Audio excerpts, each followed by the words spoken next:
Oi, gente! Tudo bem com vocês? Vim gravar mais um vídeo. Na verdade, eu nunca fiz nenhum vídeo parecido com esse aqui, mas hoje à noite eu tenho que estudar para uma prova. Eu acho que é a prova mais importante desse semestre na faculdade, porque é a prova da mesma área que eu quero seguir futuramente, num mestrado, num doutorado, enfim. Então, essa nota é muito, muito importante para essa prova, para o resto da minha vida, na verdade, e realmente é uma área que eu penso muito em seguir. As coisas podem mudar, óbvio, nada impede, mas até o momento foi a área que eu entrei na faculdade de psicologia querendo e é a área que eu ainda, apesar dos pesares, gosto muito, penso em seguir. Então, tenho que dar uma estudada mais intensa para essa prova e pensei, por que não colocar vocês aqui e trazer vocês junto comigo nesse estudo. Para neuro, que é a prova que eu tenho que fazer, acho que eu não falei, é a prova que eu tenho quinta, então é a prova de neuroanatomia. Para neuro, eu tô pensando em usar uma técnica totalmente diferente. Eu tenho essas folhas que são bem grandonas, elas são maiores que uma folha A4, um fichário, enfim, elas são bem grandonas. E eu pensei em pegar uma delas e jogar todo o conteúdo em uma... Ela é um pouco menor que uma cartolina. Então tentar jogar todo o conteúdo aqui de uma forma bem resumidinha, mas em essência assim do que eu preciso. E fazer isso, acho que como um método de estudo. Eu estou com o livro de referência da matéria, que é o livro Fundamentos de Neuroanatomia do Ramon Cossenza, que era um professor da UFMG, inclusive. Eu adoro isso. Eu adoro quando a gente usa livros de professores que eram da UFMG ou que ainda são da UFMG, porque o UFMG é superior a tudo. Então, eu tô com o livro aqui no fichário, eu acho mais fácil deixar ele aqui pra anotar, riscar ele todo. A gente tá vendo neuroanatomia, não é nada fácil, não é nada simples, mas eu tenho uma facilidade muito natural com anatomia, tanto que a anatomia geral que eu tive provas já foi super tranquilo. Então eu acho que vai ser bem de boa. É mais porque neuro, a gente também vê muita coisa de função e outras coisas do tipo, que tornam o processo um pouquinho mais complexo, né? Meu estojo, gente, ele é essa bagunça de coisa colorida, né? Tem colega que eu olho que tem uma caneta preta e é isso. Mas eu preciso muito de coisa colorida, tipos diferentes de canetas. Eu sou bem visual no meu estudo. Então, meu estojo é essa confusão. Gosto muito de post-it. E olha que bonitinho. Eu tô deixando no meu estojo um desse. Olha que coisa fofa, gente. Tá escrito: desde que você esteja aprendendo, você não está falhando.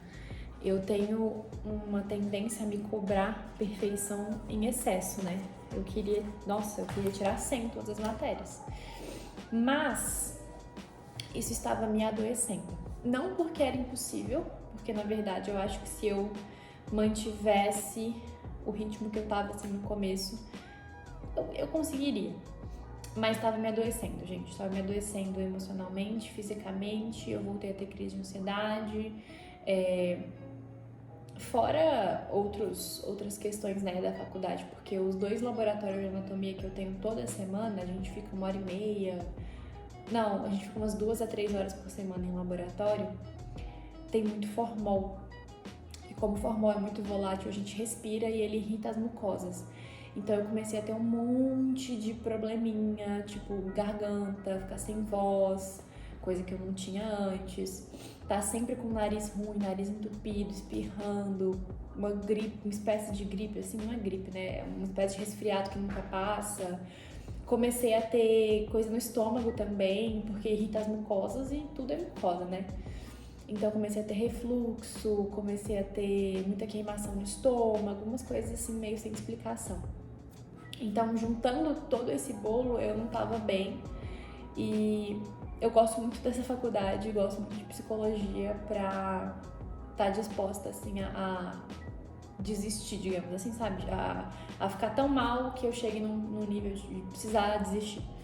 Então, eu falei, não, vamos reduzir o ritmo e vamos organizar as prioridades na cabeça, porque é óbvio que nota é muito legal e como eu não pretendo atuar como psicóloga, como terapeuta, né, clinicar, é óbvio que as minhas notas importam muito, porque no processo seletivo de mestrado vão olhar meu histórico de notas da graduação, mas não é a única coisa, sabe? Então eu tô ajustando as minhas prioridades. Mas vamos fazer esse...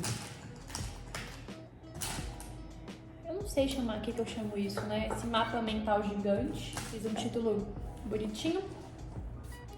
Tem muita coisa, eu não faço nem ideia por onde começar. Eu vou começar pelo que tá mais difícil, que é uma prioridade, depois eu complemento com aquelas coisas que eu já meio que sei. Potencial de ação tá bem complicado, e é justamente a parte que eu abri, que é o processo como a célula transmite a informação, né? Porque a gente, por exemplo, encosta aqui. Aí essa célula recebeu essa informação, ela vai enviar isso para o sistema nervoso central, beleza. Mas como que ela faz esse envio? É pelos axônios. De que forma que é pelos axônios? Eu sei que existe uma diferença.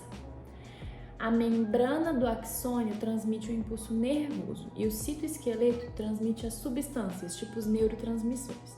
Ok, então nessa membrana, dentro dela está carregada negativamente, fora dela está carregada positivamente. Dentro dela fica potássio, íons de K+, fora dela ficam íons de sódio Na+. Então, desse estado normal de repouso, tudo fica a uma tensão de menos 70 mV. Quando a gente encosta, isso gera uma alteração nesse potencial, nessa tensão, vai para menos 55, então aumenta para menos 55. Quando bate menos 55 é o valor de abertura dos canais de sódio. Quando abre o canal de sódio, tem muito sódio fora, muito potássio dentro, esse sódio começa a entrar na célula. No momento em que ele entra, acontece uma despolarização, não é isso? Esse processo é a nossa despolarização, porque estava polarizado antes, quando estava só sódio fora, só potássio dentro, tudo fechadinho, eles não conseguiam eles se atraem, mas eles não conseguiam de fato se tocar. Isso gera uma polarização, então a gente despolariza quando o sódio entra. Os potássios saem, isso é a repolarização. Então a gente tem potencial de repouso, despolarização da membrana com a entrada de íon sódio em grande quantidade. Aí nós temos a repolarização pela saída de íons potássio. Então, entrou o sódio, despolarizou, saiu o potássio, repolarizou. Quando o sódio entra, sobe para mais 30, abre os canais de potássio. Aí o potássio sai, aí a gente tem uma hiperpolarização, então vai para menos 85 mV. O que faz o canal de potássio se fechar e voltar para menos 70. Só que a gente meio que fechou, voltou tudo para menos 70, só que está trocado. E quem vai destrocar isso é a bomba de sódio e potássio.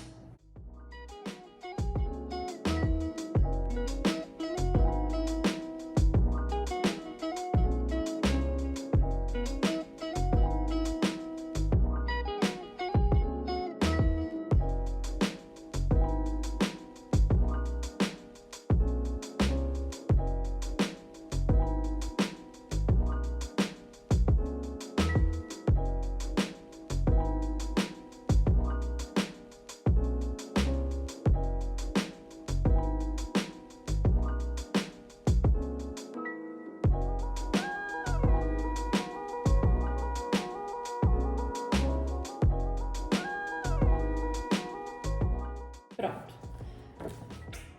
Bem condensadinho, né? Ficou legal. Vou marcar o que é mais, o que é conceito. Preciso falar de período refratário.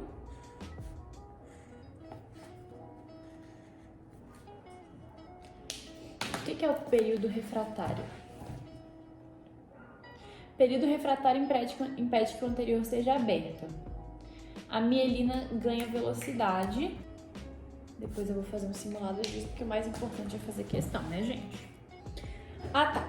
Vamos falar da sinapse química, que são os neurotransmissores. Eu sei que são 4 etapas. Nas sinapses, a gente tem a fenda sináptica e a gente tem uma membrana pré-sináptica e uma pós-sináptica.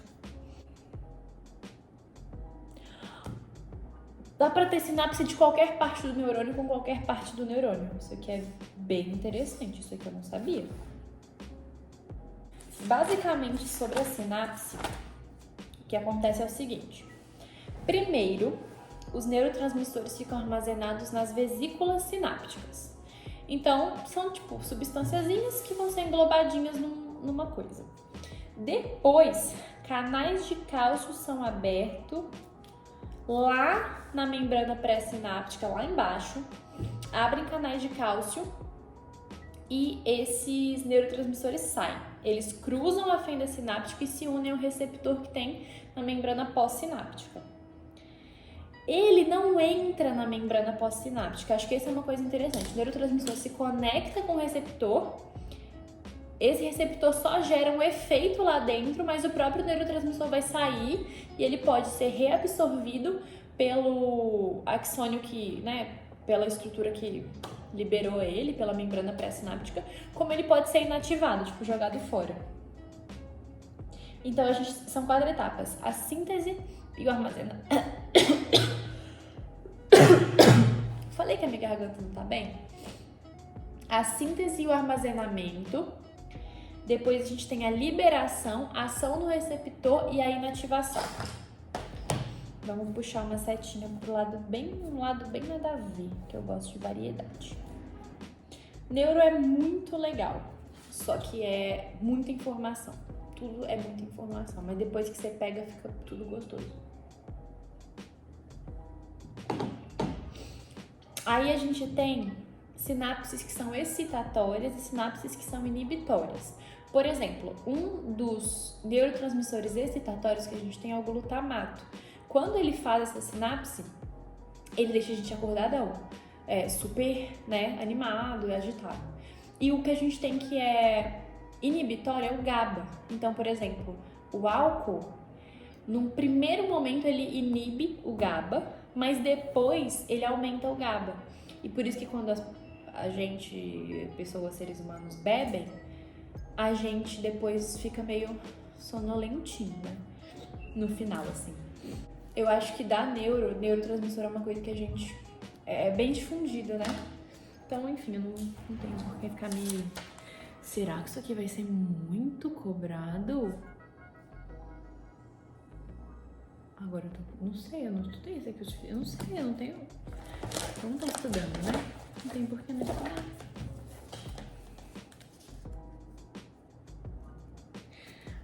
Olha uma frase que me tranquiliza. Atualmente são conhecidas dezenas de neurotransmissores e o número tende a aumentar. Não é possível que o professor quer que eu saiba todos. Eu sei o GABA, eu sei o glutamato.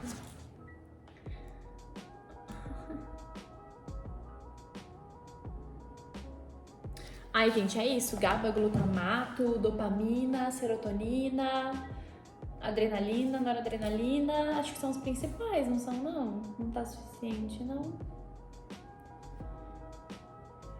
A gente sempre pode esticar mais o nosso cérebro, né? Que bom. Que bom que pode. Agora a gente tem os nervos. Socorro. Eu acho interessante que os conceitos que eu aplico, que eu já apliquei, né? De alguma forma, eu sei super bem. Vocês verem que aplicar o conhecimento realmente é a chave para aprender. Porque tem um conceito nessa parte de nervos que se chamam dermátomos. Então, nós temos 31 pares de nervos espinhais ao longo de toda a nossa coluna vertebral, né, toda a nossa medula. E cada par tem uma área de atuação, digamos assim. Então, por exemplo, a gente tem um dermátomo que faz assim. Ou seja, essa área toda é controlada pelo mesmo nervo espinhal. Controlada, eu digo. O mesmo nervo pega as informações sensitivas e devolve as respostas motoras. Por isso que às vezes a gente bate, sei lá, aqui e a gente sente dor essa linha toda. Por que isso acontece? Porque isso aqui é o mesmo dermátomo, isso aqui é o mesmo nervo. São 31 pares de nervos espinais, né?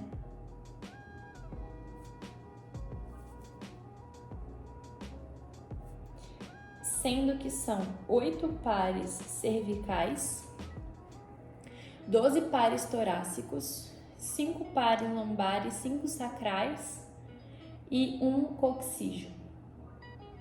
É isso. Eu sei que dos torácicos para baixo, os nervos espinhais ficam debaixo da vértebra respectiva da coluna. Então, por exemplo, o primeiro nervo espinhal torácico fica embaixo da T1. Agora, os nervos espinhais cervicais ficam em cima, porque o primeiro começa antes da C1, começa entre o osso occipital e a C1. Então é isso. Agora vamos para os nervos cranianos, porque isso aqui eu vou gastar mais tempo.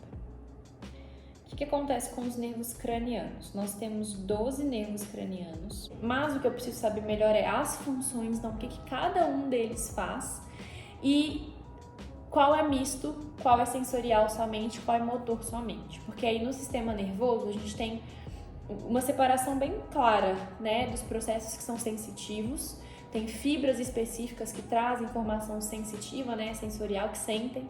E tem fibras específicas que levam a informação motora, que levam o comando de algum movimento, seja ele voluntário ou não.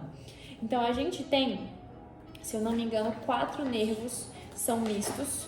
E aí o restante eu não lembro a organização. Então eu sei que o olfatório e o óptico são totalmente sensoriais. Eu sei que o oculomotor, o troclear e o abducente são totalmente motores. O trigêmeo é misto. O abducente, eu já tinha falado, né, que é totalmente motor. Depois a gente tem o facial, que também é misto. O vestíbulo coclear é totalmente sensitivo. O glossofaríngeo também é misto, então 3. O vago é misto, 4. O acessório é motor e o hipoglosso também é motor. Aferentes, motores. E onde que eu vou pôr os mistos? E os mistos vão vir pra cá.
Gente, peguei um pãozinho pra comer,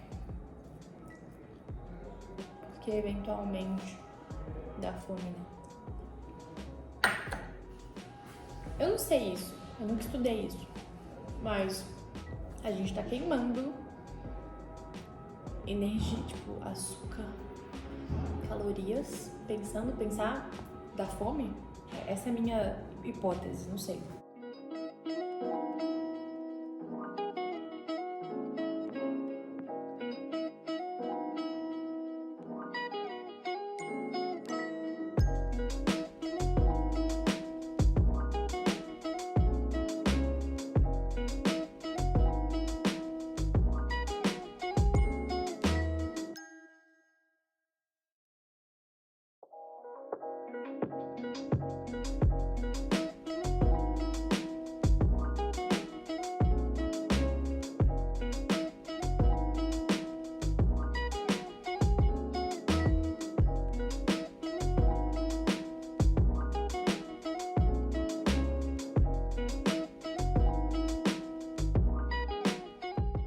glossofaríngeo é um nervo que inerva o 1/3 posterior da língua e a faringe. Ele é misto porque ele tem questão da gustação, mas ele também controla o movimento da faringe. Então eu vou dizer que ele é motor visceral e sensitivo visceral especial também. Ei, gente, eu acabei terminando de fazer o resumo sem gravar, porque chegou o pessoal aqui em casa, mas eu vim mostrar pra vocês como é que ficou. Então, seguinte, eu tive que terminar, né, as últimas partes encaixando assim nos espacinhos que sobraram, fui fazendo esses formatos geométricos para colocar o máximo de informação possível. E aqui, deixa eu ver, aqui tá basicamente a matéria mesmo que vai cair na prova. A gente não repara na minha unha, né? Porque isso aqui é unha de estudante em semana de prova, não dá pra cuidar de tudo. Mas assim, basicamente tudo que vai cair na prova tá aqui. Então, ficou bem resumido, ficou bem legal. A partir disso aqui eu vou fazer flashcards, eu acho, pra ir testando, né, o conhecimento até a prova, fazer bastante questão, bastante exercício, mas isso tudo não vai ser hoje, vai ser a partir de amanhã, porque já são 9 horas, eu tô bem cansada. Fazer isso aqui exigiu muito esforço mental, então vou descansar agora, né, dar um tempo pro meu cérebro se recuperar, até porque não faz sentido a gente ficar forçando o nosso cérebro em condições em que ele tá cansado, em condições em que ele não tá legal. A gente ficar forçando o cérebro é pior, a gente não vai absorver e vai se exaurir. Então, eu tento não me exaurir, porque eu sei que no outro dia eu vou pagar o preço, gente. Se eu estudar, sei lá, 2 horas a mais do que eu aguento hoje, amanhã eu não vou aguentar estudar hora nenhuma. Então, não vale a pena, vai por mim, não vale a pena. E eu sou a maior hater de virar a noite estudando. Eu não viro a noite estudando pra nada, não precisa virar a noite estudando, porque não é feito pra ser assim. E fora que você não rende, o cérebro, ele não tem esse negócio de pessoa noturna, o cérebro não é feito pra funcionar de noite. O ciclo circadiano existe e funciona daquele jeito por um motivo. Então, assim, o meu limite não é todo dia da semana que eu faço isso, geralmente é só na sexta-feira que eu pego de noite e estudo, tá? E não é sempre, não é toda semana. E eu vou no máximo até 9 horas, porque todos os dias eu durmo 10h35 e eu fico off de tudo 10h05. Então, todos os dias, inclusive sexta, sábado e domingo, eu durmo esse horário e eu acordo 6h35. Todos os dias, não tem dia em que eu não faço isso. Por quê? Ainda mais estudando, né, neuro, estudando psicologia, estudando o cérebro humano, a gente entende que o cérebro precisa de estabilidade de horários.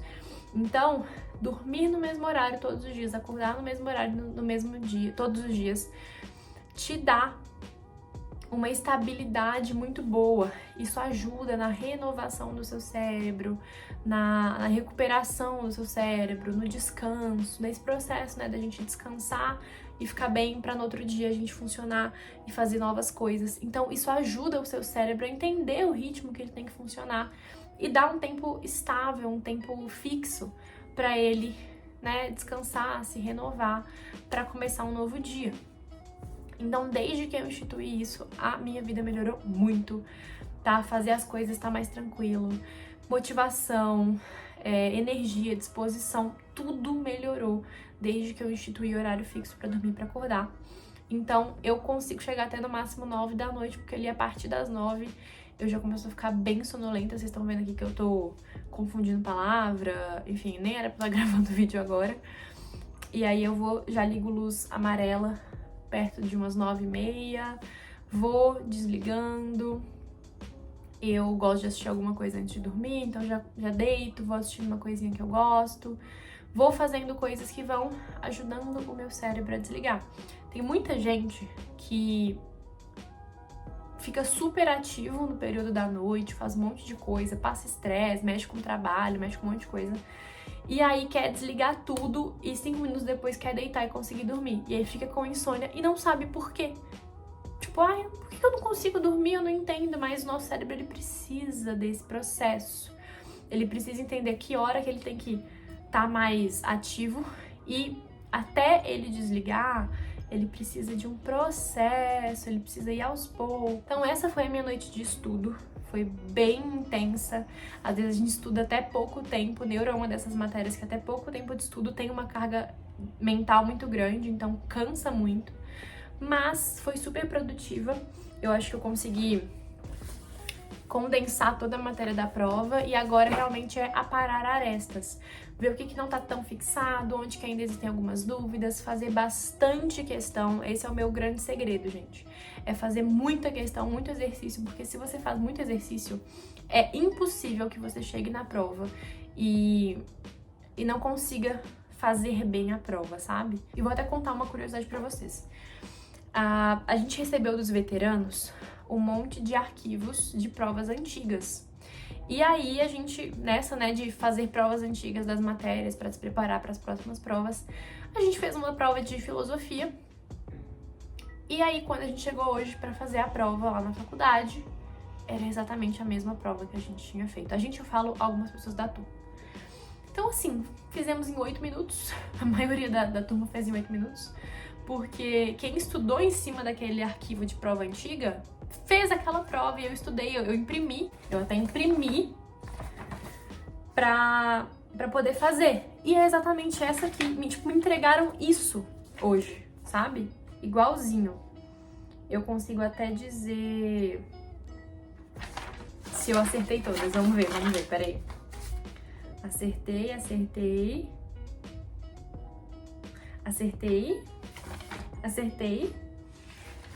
acho que eu vou tirar. Ai, se eu fechar essa prova de filosofia, eu vou ser a pessoa mais feliz do mundo. Aí, meu perfeccionismo de novo. Mas a gente merece, né, gente? Um beijo, até o próximo vídeo.